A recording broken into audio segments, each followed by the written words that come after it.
Assalamualaikum warahmatullahi wabarakatuh.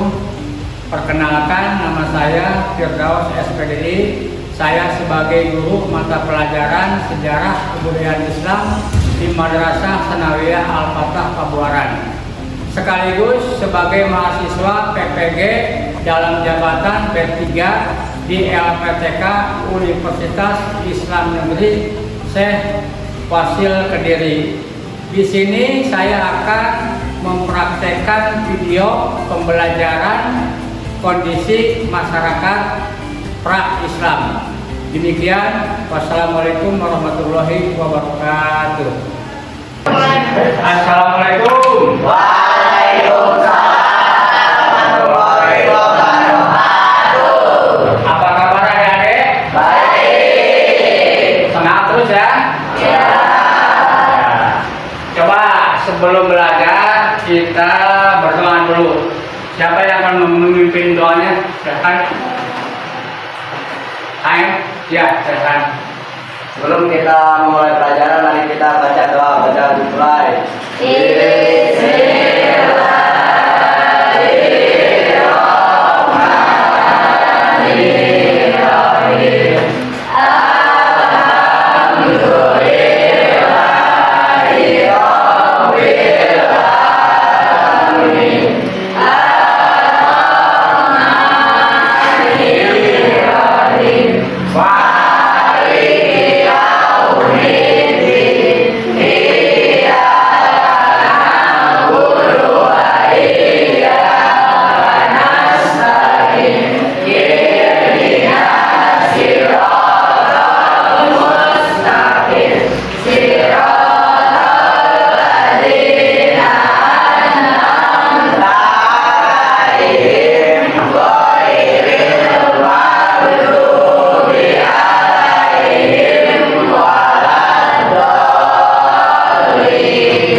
Kemudian sebelum pelajaran dimulai, coba dilihat kelasnya apakah ada sampahnya di bawahnya. Lihat dulu ya.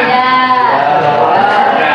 Kemudian supaya semangat belajarnya, bajunya dirapikan.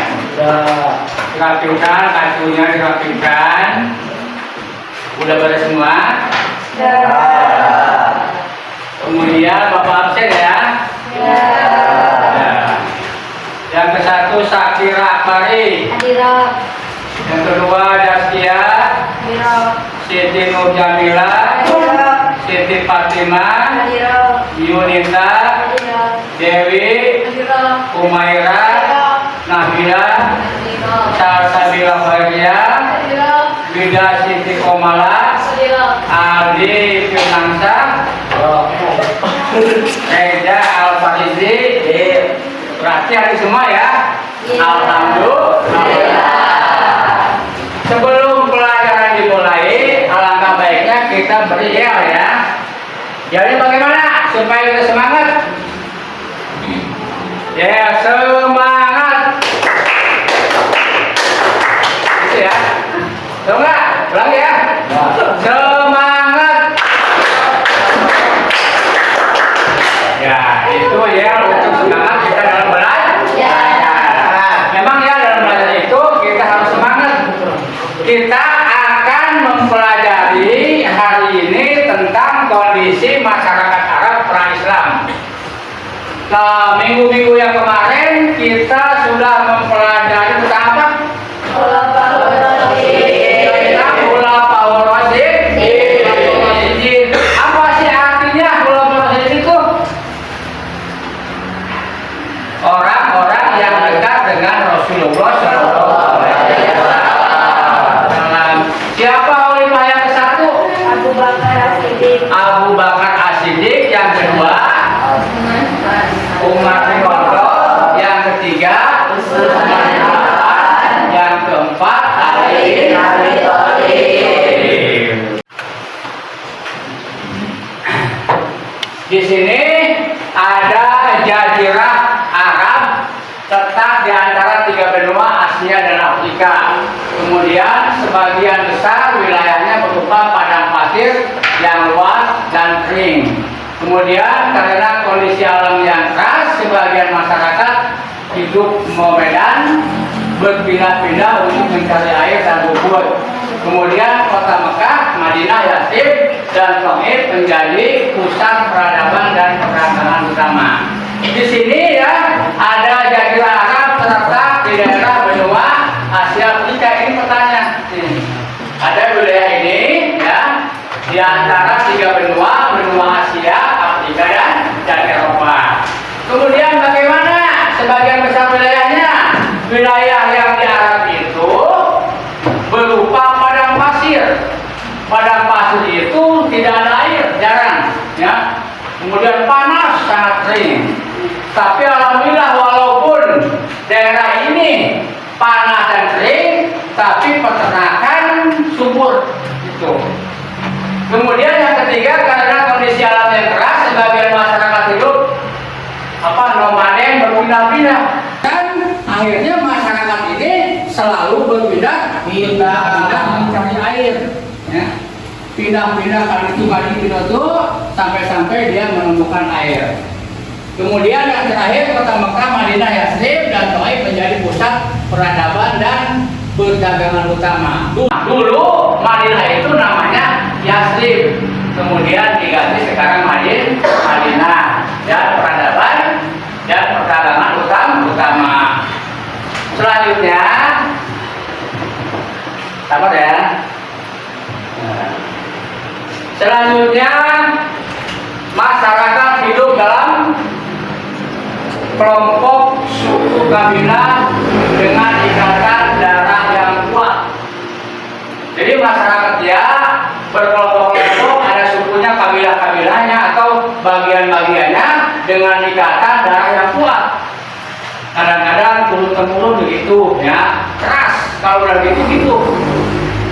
Kemudian sering terjadi perang antara suku karena persoalan kehormatan atau perebutan sumber daya. Memang ya orang itu kalau dia ingin sesuatu, dia itu suka ada sering keributan. Contohnya dalam suatu kerajaan, dia ingin jadi kuasa, akhirnya terjadilah perselisihan, kemudian terjadi perang.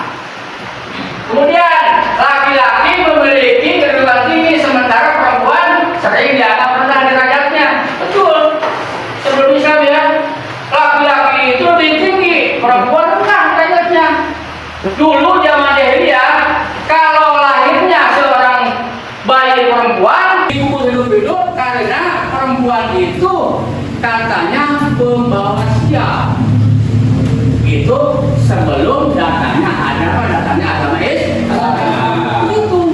Begitu ada orang hamil, ya dia tungguin, begitu keluar bayinya perempuan langsung dikubur hidup-hidup. Tapi kalau laki-laki langsung diangkatnya, gitu.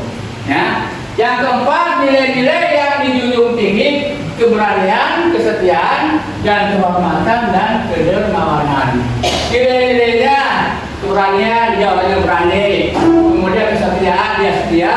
Kehormatan, saling menghargai satu sama lain. Dan kedermawanannya, dia suka membantu kepada yang lainnya. Contohnya, ada tetangganya yang membutuhkan makanan, dia tolong. Ada tetangganya yang membutuhkan tenaga, dia tolong, walaupun belum datang agama Islam. Selanjutnya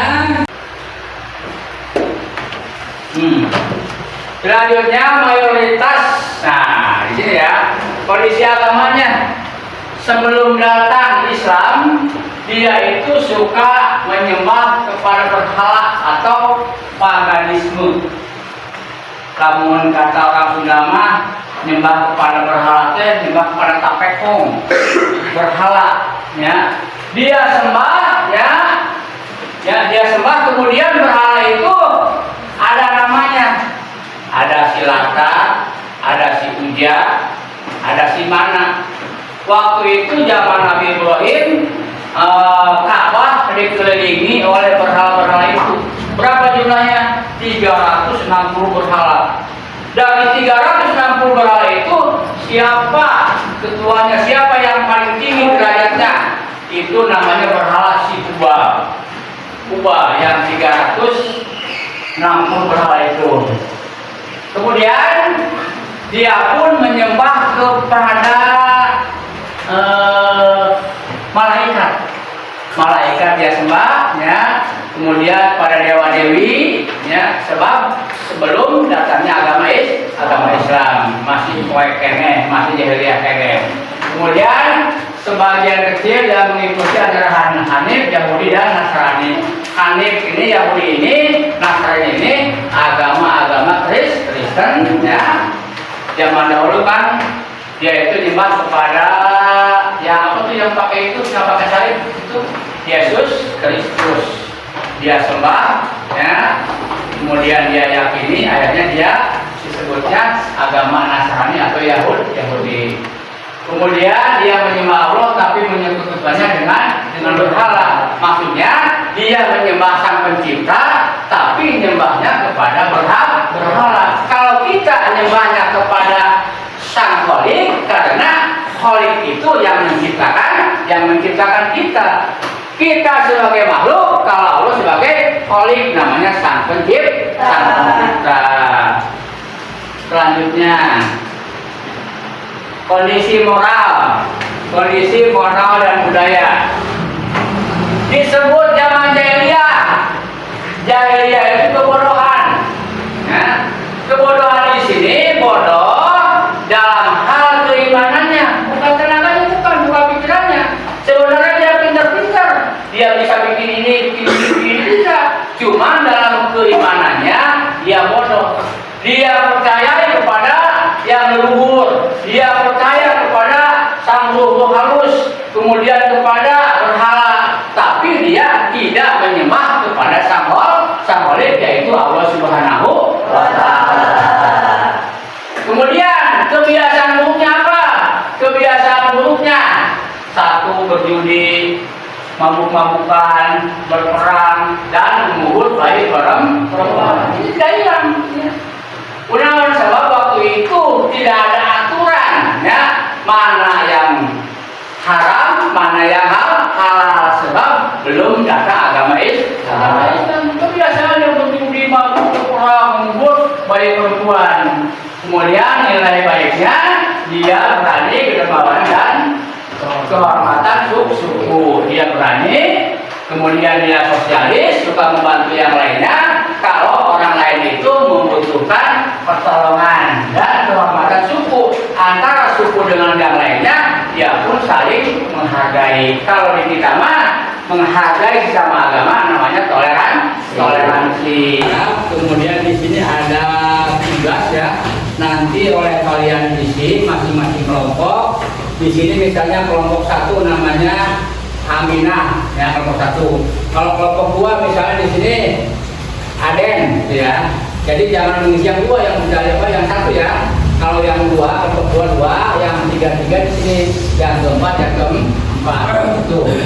Nanti ini diisi oleh kalian. Ini kan ada aspek kehidupan. Kelompok yang ketiga, kelompok yang keempat.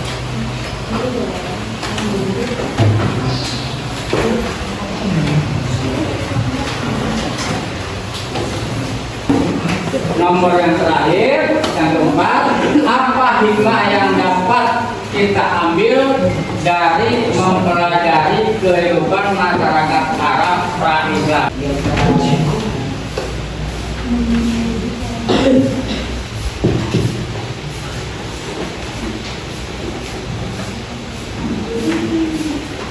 Bagaimana adek? Adek itu selesai? Selesai, kita tingkatkan ke fermentasi. Silakan. Kelompok mana yang mau ke depan? Ya, bagus. Kelompok 2 teruskan, ya. Silakan, perkenalkan. Kemudian dia akan menjelaskan.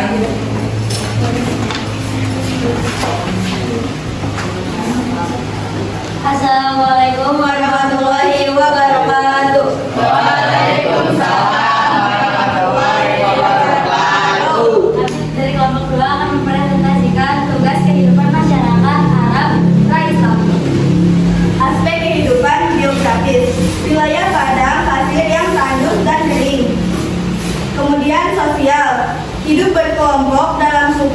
saling berperan antar suku. Kemudian politik. Tidak ada raja atau pemerintah pusat dipimpin kepala suku. Ekonomi. Mengandalkan perdagangan dan peternakan. Kemudian agama. Banyak menyembah berhala, sedikit yang percaya Tuhan Yang Esa. Sekian dari kami. Wassalamualaikum warahmatullahi wabarakatuh.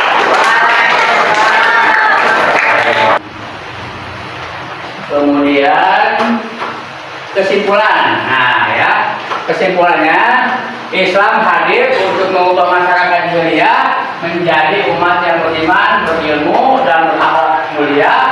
Seluruh bangsa itu dimulai dari perbaikan iman dan moral. Betul ya. Begitu Islam datang, semuanya berubah. Yang tadinya orang-orang Quraisy, yang tadinya pra-Islam, dia itu bebas melakukan kemaksiatan. Begitu datang Islam, dia mulai ngerem tuh.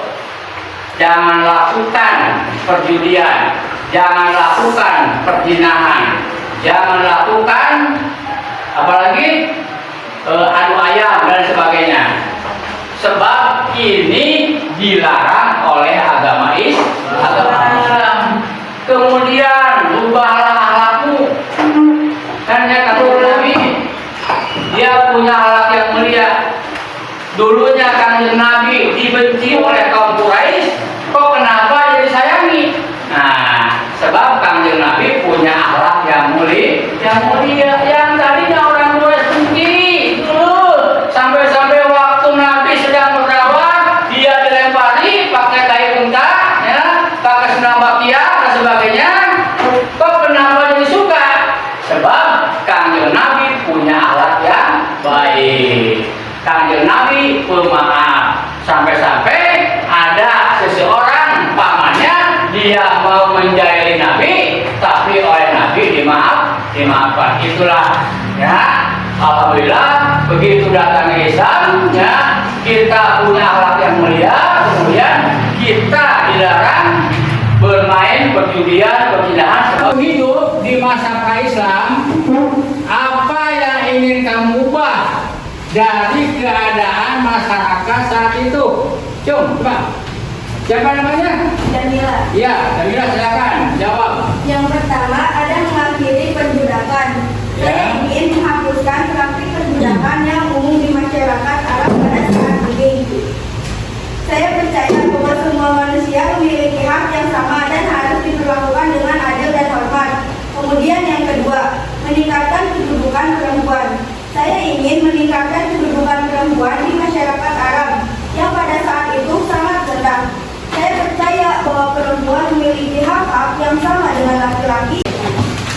Ada sekalian, setelah tadi Bapak sampaikan ya dari awal sampai akhir, kemudian tadi mengisi soal ini, coba ditutup juga soalnya.